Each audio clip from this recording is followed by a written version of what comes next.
People on Flight 678 to Washington remembered the moment the cabin fell silent. Not when turbulence hit, not when the captain made an announcement, but when a quiet man in a worn janitor uniform, sitting alone in seat 12F, accidentally dropped a small metal tag that clattered onto the aisle floor. No one expected what happened next. No one expected the entire F-22 elite command traveling on the same flight to suddenly rise to their feet and salute him. And not one person understood why, not until his story unfolded, layer by layer, turning ordinary passengers into witnesses of a truth that had been buried too long. By the end of the flight, the man who had once been ignored became someone no one would ever forget.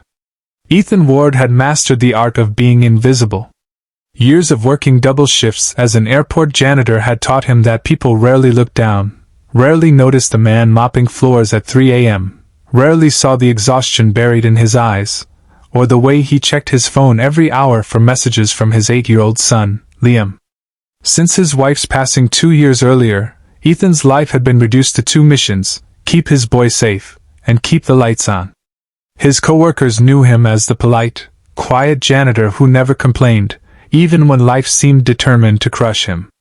But buried beneath the uniform, the rubber gloves, and the quiet voice was a past Ethan never talked about, a past that earned him a call sign whispered once in classified radio channels, a past he had folded and tucked away like an old photograph. That morning, he wasn't scheduled to fly anywhere. But the school called. Liam had collapsed during gym class.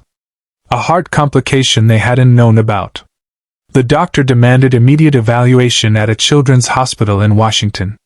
Ethan booked the cheapest seat he could find, 12F, squeezed between a businessman tapping away on his laptop and a woman posting vacation pictures.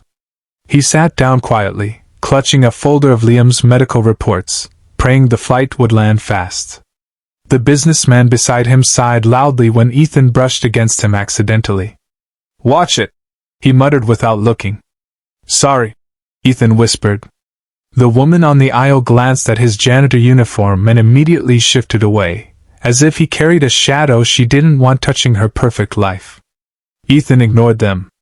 He was used to this kind of silence, the kind that pushed him into corners, made him smaller.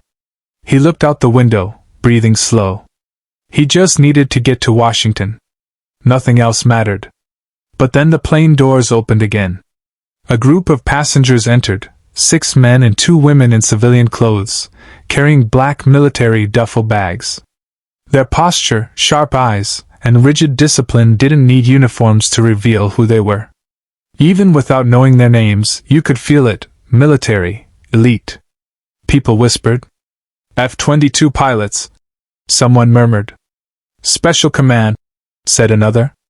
Ethan's head turned, almost on instinct, as if an old piece of him flickered awake for the first time in years. The team walked down the aisle, until one of the pilot's eyes drifted to him. Not at his face, but at the chain around his neck. A dog tag just barely visible beneath his janitor shirt collar. Ethan tucked it back quickly. Too late. Their eyes narrowed. Studied him. Something like recognition surfaced.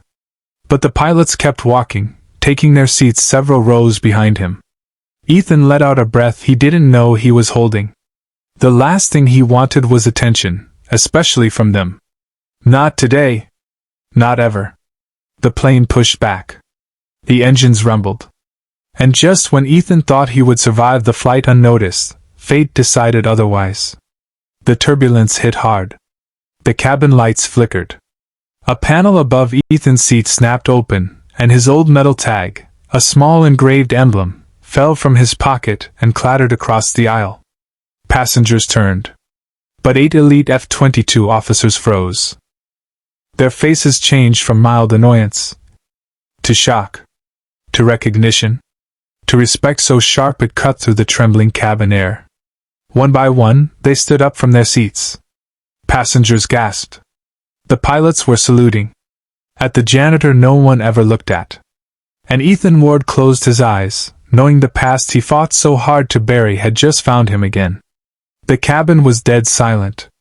Even the turbulence seemed to pause, as if the entire aircraft held its breath. "Sir?"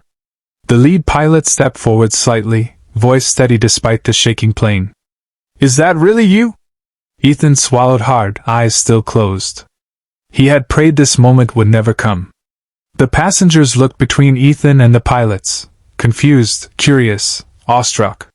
The businessman beside him stared as if seeing him for the first time. Finally, Ethan opened his eyes. Sit down, he whispered. Please. But the lead pilot didn't move. Call sign Ghost Hawk, he said, voice trembling with something between reverence and disbelief. Sir, we were told you died. Every muscle in Ethan's body tensed. The name, the call sign, stabbed into him like lightning. Ghost Hawk. A legend in the Air Force. A pilot who had flown missions no one would officially confirm. A man who once saved an entire squadron by breaking formation, violating orders, and drawing enemy fire away long enough for them to escape. A man who then disappeared after the crash that killed his wife, choosing fatherhood over fame, isolation over medals. Ghost Hawk. A name he had tried to erase. Passengers gasped, eyes widening, mouths dropping.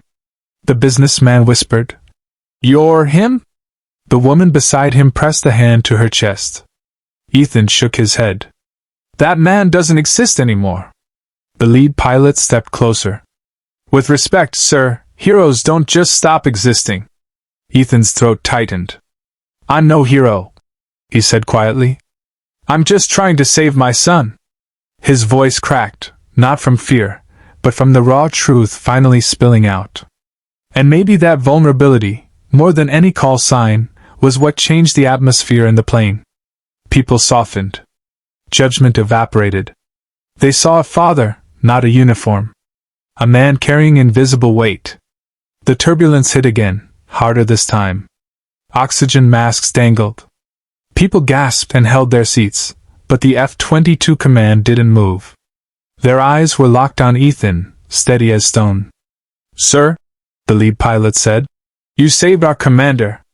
You saved my wingman. You saved men who went home to their families because you broke orders to protect them.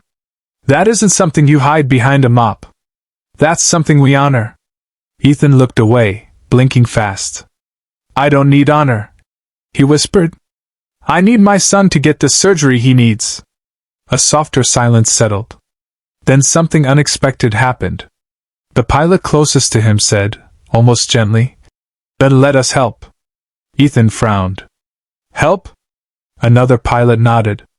We have medical contacts in Washington. Military priority. We can get your son seen today, no waiting lists, no delays. A woman from the team stepped forward. And if you need funding, the Ghost Hawk saved enough of us that we can cover that too. Ethan froze. The businessman beside him lowered his head in shame. The woman on the aisle wiped her eyes. It was the first time in years Ethan felt something breaking inside him, not weakness, but relief. The plane steadied. The turbulence faded.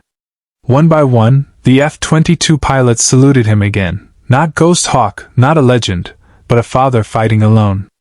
And for the first time in a long time, Ethan let someone stand beside him. Because sometimes, being a hero wasn't about flying into danger.